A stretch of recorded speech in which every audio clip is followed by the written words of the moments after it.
until I stopped omitting,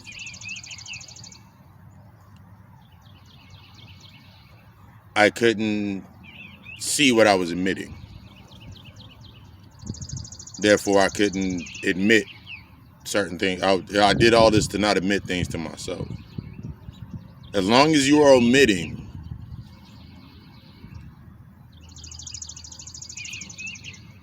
you can't see what what it is you're emitting.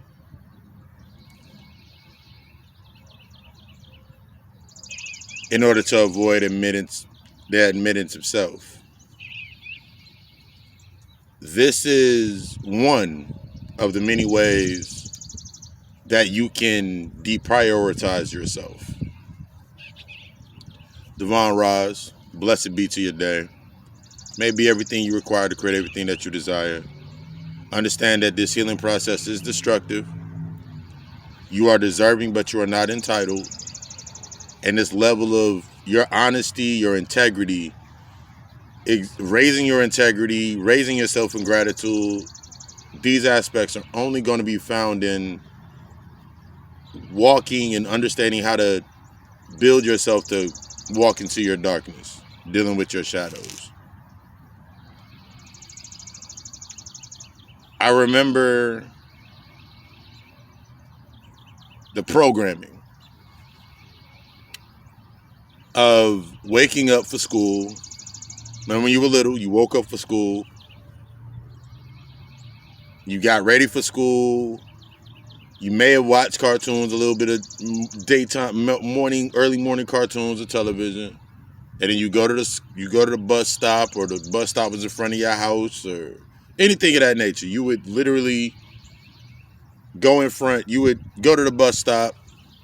You would go to school, handle all your lessons, go to lunch, recess, whatever. Oh. Sorry about that. We back. I did not mean for that to fall.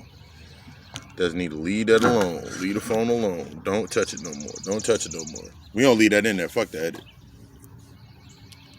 And then you woke up. You was 18, 19. Then you got your summer job. Then you got a job. However, you learned, when we think about survival, there's 4 states. There's survival, security, stability, survival, security, success, and stability. These are those four mighty S's.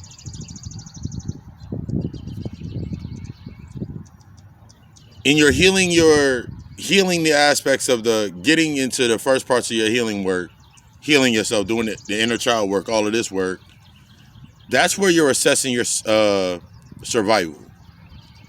This is where a lot of times, this is where you're deprioritizing yourself. The deprioritizing yourself took root at. Remember, I'm always saying this. I say it in lectures. I say it in lives. All catch it. Gotta Go Alchemist, my YouTube channel. I give it to my clients when I give them homework and their exercises and things of that. I do it on lives on Facebook. I'm going to start doing some more on IG. I'm going to start doing lives actually on TikTok. But think about how much you actually deprioritize yourself. It all starts in the beginning of how you start your day. How you learn the behavior. This is when I'm talking about the aspects of survival. You'll wake up to survive. That means most of us will wake up to survive. Even if we start doing the internal work. I remember at first doing this internal work, my shadow work, diving into my darkness, going through my loops, really dealing with me. Most of us get to the sense of security. We get to that sense of security. But then once we get to the security, that's where a lot of us will stay at with ourselves. So remember, you're going through your process. The survival. Everything starts to fall away that you used to use to survive. The job didn't work. I remember my job wasn't working anymore. I remember getting to a point in time where the job wasn't working, or I already had started the process and didn't even realize I started the process that led up to that. Things that you're saying to yourself, your self-talk, the things that you're saying to yourself, your narratives that you're reprogramming. All of this goes into when you actually start prioritizing yourself, and those feelings that come up when you're looking at those emotional wounds. Let's use an emotional wound as an example. I used to watch my pops wake up. This is when I was earlier on. I used to watch my pops wake up, get ready for work, and 9 times out of 10, we didn't have a car, so he would walk to work. He would literally walk to work. He would walk to work.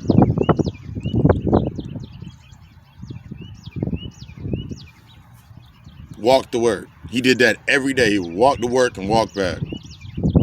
Sometimes because he worked in landscaping.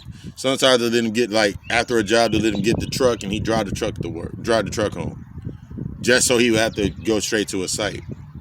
I remember watching this. While I'm getting ready for school. I'm getting ready for school when I was little.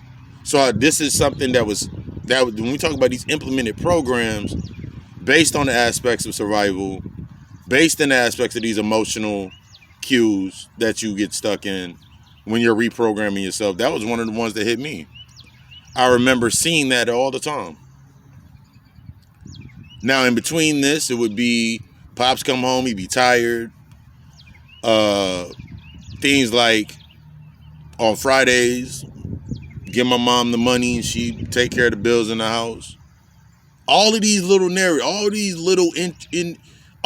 little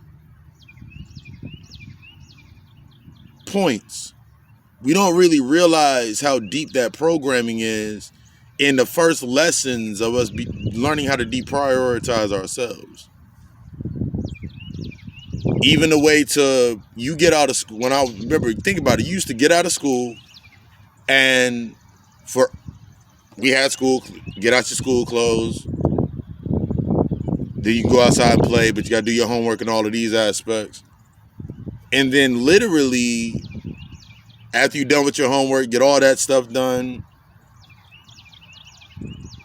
Quite literally, like, then you watch TV. Or, getting deeper into our aspects, maybe you took care of your brothers and sisters. Maybe you was always taking care of other brothers and sisters and doing things of that nature. And then at the end of the day, you were like, yeah, I got enough time to watch TV. Now fast forward.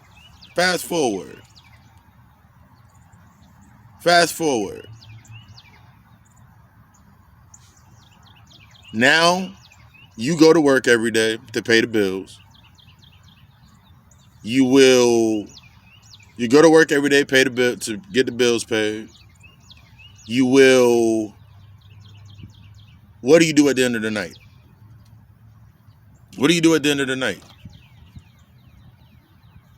You'll binge watch a TV show, you'll watch TV, whatever you're going to consume something and call it the aspects of, in reality, you think that it's winding down, but in reality, you're actually trying to grab what's already gone.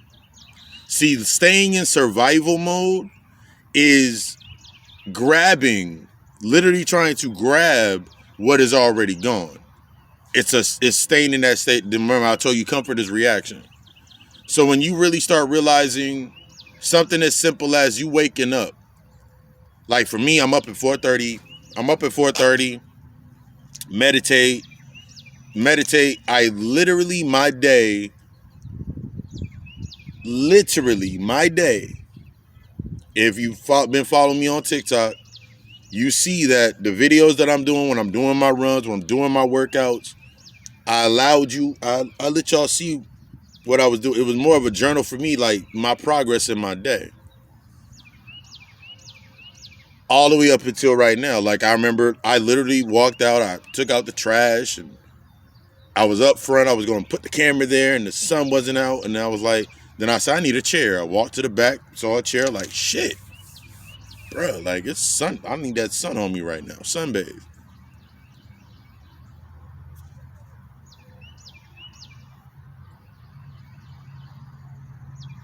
That's security.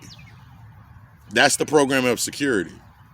You do things unconsciously every single day that you don't even realize what you're doing. Since you're doing it unconsciously, you do not understand that that's part of your work.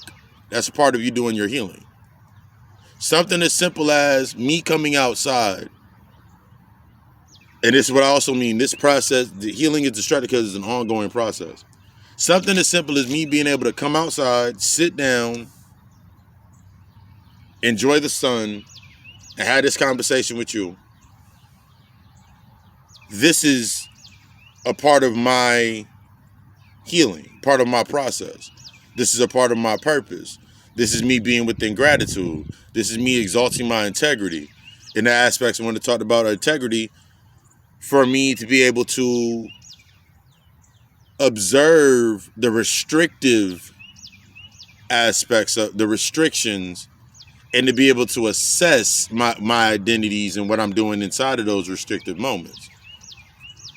Now, if I came back, you hit me up 5-6 years ago, this was available, but I wasn't. This was available, but I wasn't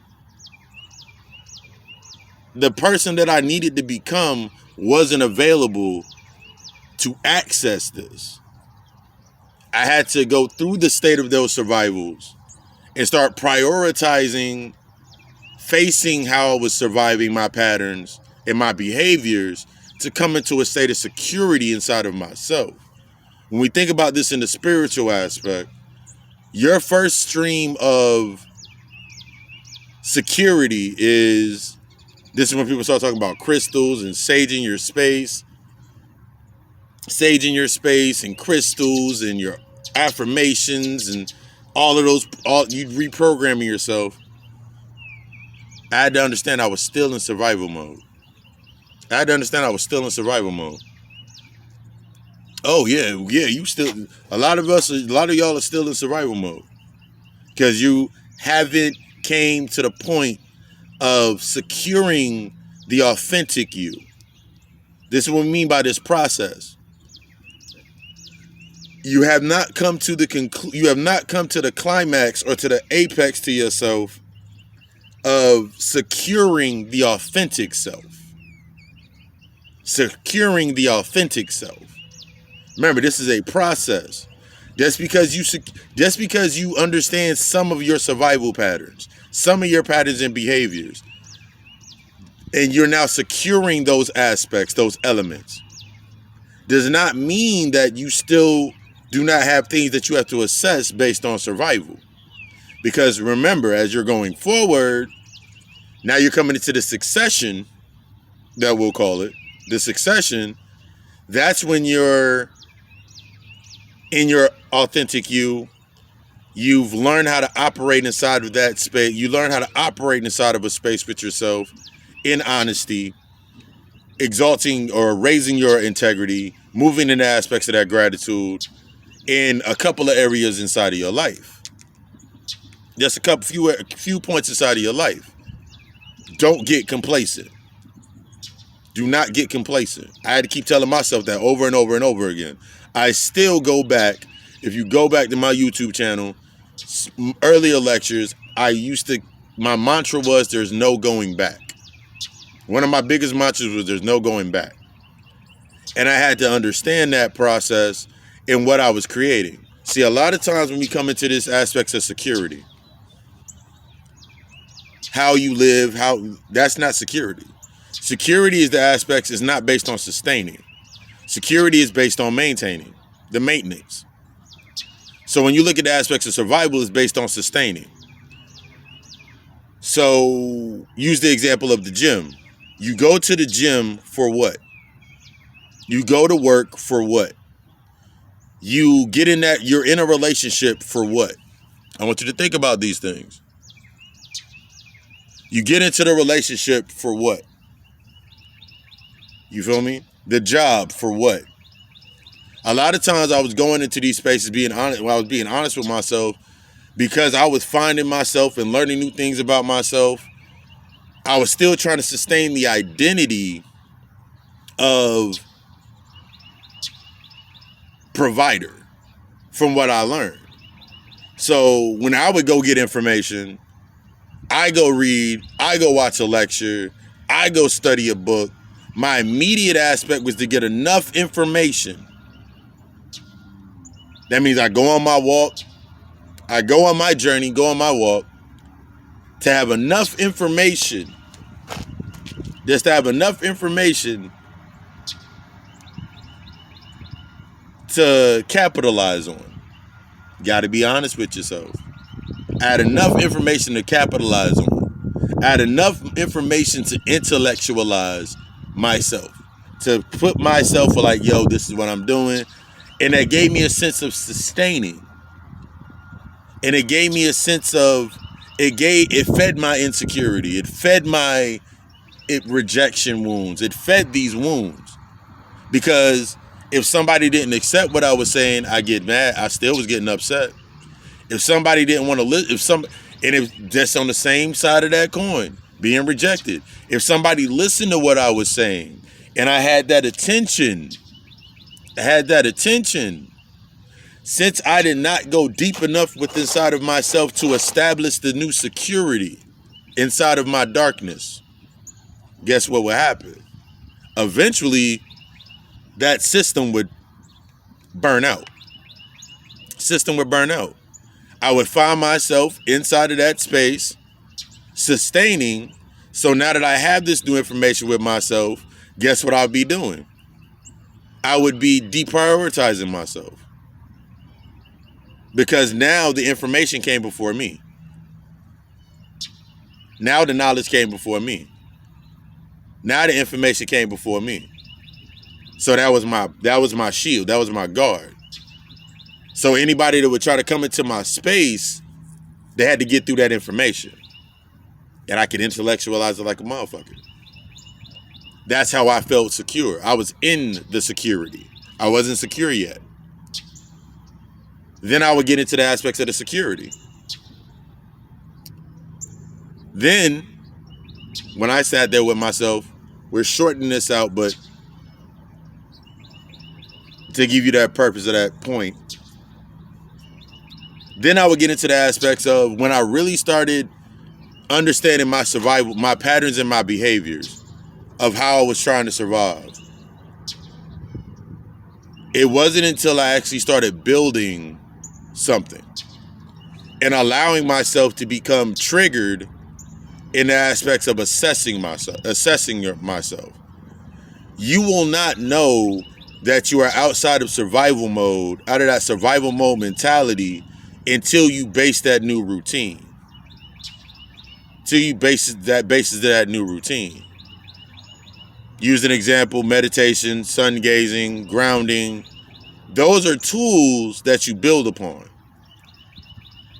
So I've talked about this before.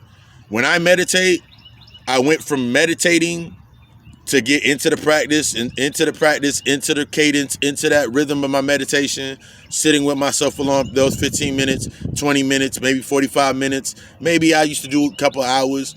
I would put myself in that position. And then once I got to a certain point where I was allowing myself to sit there, allowing myself to sit through the feeling, allowing myself to sit in those emotions that would come up, the thoughts that would come up, allowing the visions to come up. I've seen Anubis a couple of times. I saw Baron Somni. I've seen all of my aspects of myself. And in getting to that state of being able to be aware, that was the first step.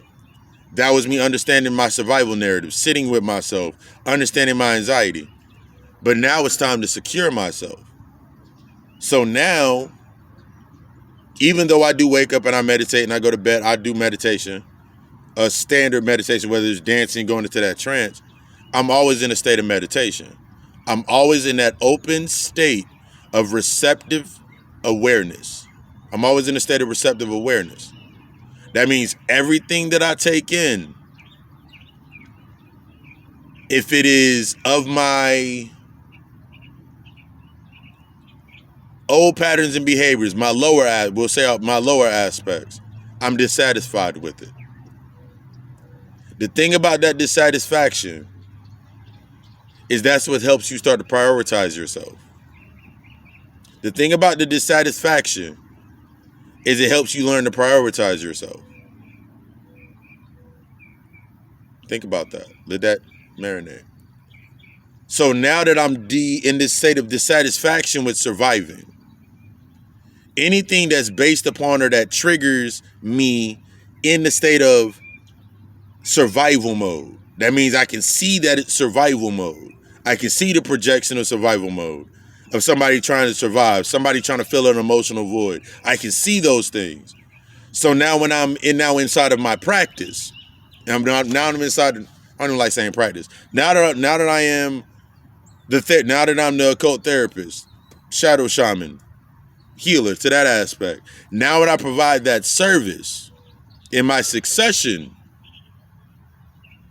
when I allow that space, someone allows me into their energy, I allow them into my space, and then we build and we speak, talk about those things, get those things to the surface, and we begin that consultation in those sessions. Now I'm able to see it more. Here's the key. I'm not using this ability to sustain narratives. I'm not using this ability to sustain my patterns. I'm using it to assess my patterns. I'm not using it to sustain the behavior. I'm using it to assess my behaviors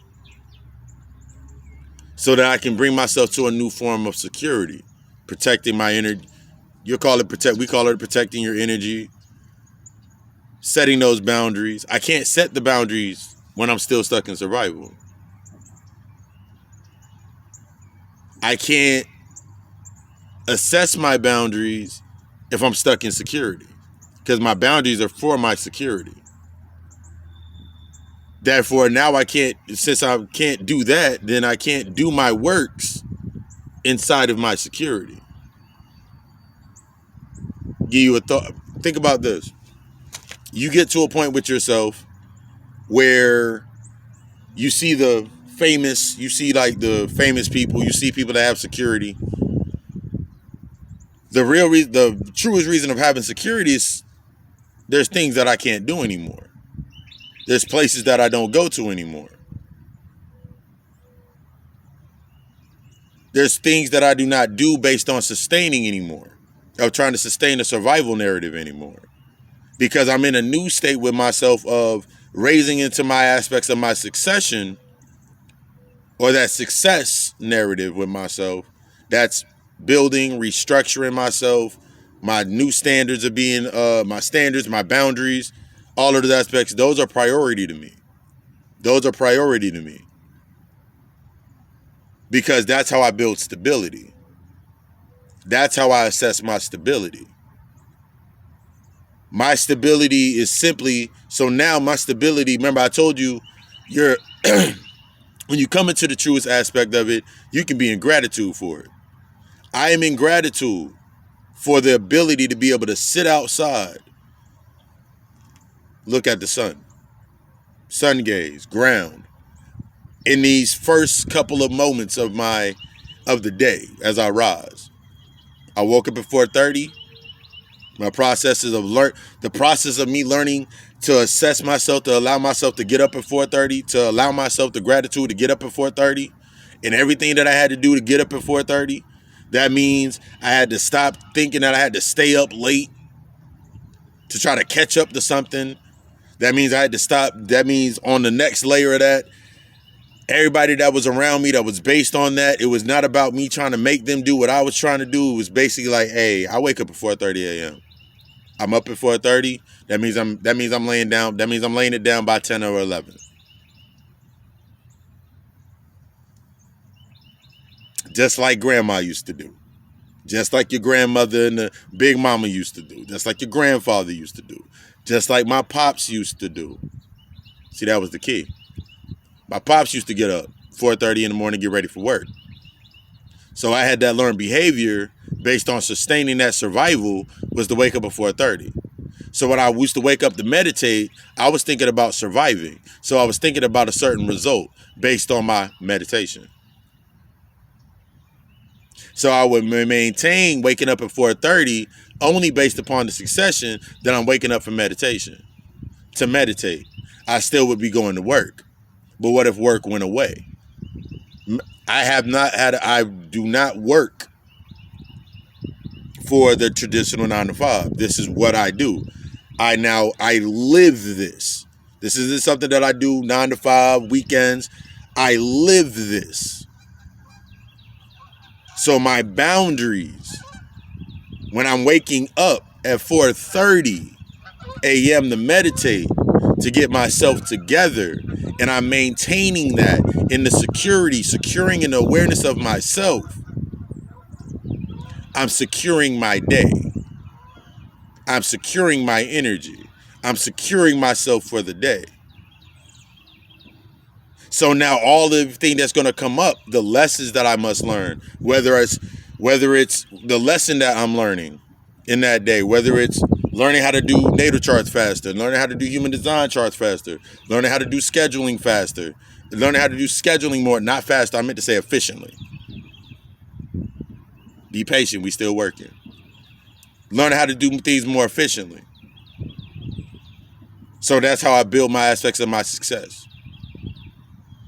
So, like using the example, this is the closest that I get to any type of social media. I haven't looked at any emails yet. I haven't looked at any messages yet. I haven't made any post on Facebook or Instagram or Snapchat, TikTok. I haven't done any of that yet. I started with myself, prioritizing myself, as in, i.e., my content, putting out this information, putting out this message, putting out this information, prioritizing myself, because that's how I achieve and maintain my stability, my boundaries. I'm now programming my space to how you can approach, how things can come into my space. How things come into my space, how things filter into my space. How things can, this is all in these aspects. We don't get into this throughout this 21, we don't get into this throughout this week. But I want you to understand these three. I always want you to, healing is destructive. You're deserving, but you're not entitled. This level of honesty is going to challenge you to outside of fuck that comfort zone. It's only found inside of your darkness. I want you to understand that you have to understand that if you're in survival mode, you have to come into the security with yourself. And that first bounce of insecurity is what you're insecure about. That fear of rejection, that fear of not being accepted, that fear, all of those fears, all of that unresolved, that's what's creating your space. So there is, like I always say this, there's no more generic shit. You can't keep sitting here with yourself thinking that I'm going to get this, and this done, then I'm going to get to me. It has to start with you. It has to start with you. It has to start with you. Because as long as you're omitting dealing with yourself in a state of avoiding what you're omitting, you'll never be able to understand what exactly it is that you're omitting. You can say that you're omitting love, but you're omitting lust, rejection, jealousy, expectations, entitlements, but you keep hiding it behind you're deserving. And the only thing that you're deserving of is what you put the work into. Remember, faith without works is dead. There's fact, there's truth, and there's honesty. Fact is something that can be stated inside of that space. That means it only exists as long as you keep talking about it. Keep convincing yourself. Truth, that's behind that fact that you use to keep telling yourself that, living in that truth. But your honesty, that is everything that led to that point. Fact, truth, honesty. Fact, truth, honesty. That honesty is the absolute, the sum of all of that. I want you to take these next couple of minutes. I'm going to take the next couple of minutes, look up in the sun a little bit, get myself ready for the day. Or, take this chance to enjoy what I get to do for the day. It took a long way to get here. It took the process to get here, being honest with myself. It took me understanding that I am deserving, but without the work, all the wishes, goals, and all that shit would be dead. And it's continuously telling me that this level of honesty, the level of honesty is why this healing is so destructive. Follow me on YouTube, G.O.D Alchemist. Follow me on, of course, if you're not following me on TikTok, there's a reason that this came up on your For You page. And if you are wanting to inquire about services, hit me in the DM, hit me in the inbox, hit me on the number, hit me on the text, hit me in the email. There's no more excuses. There's no more excuses. Stop saying because of this, that, and the third, and let's learn your why. I love you. We love us. Ashe.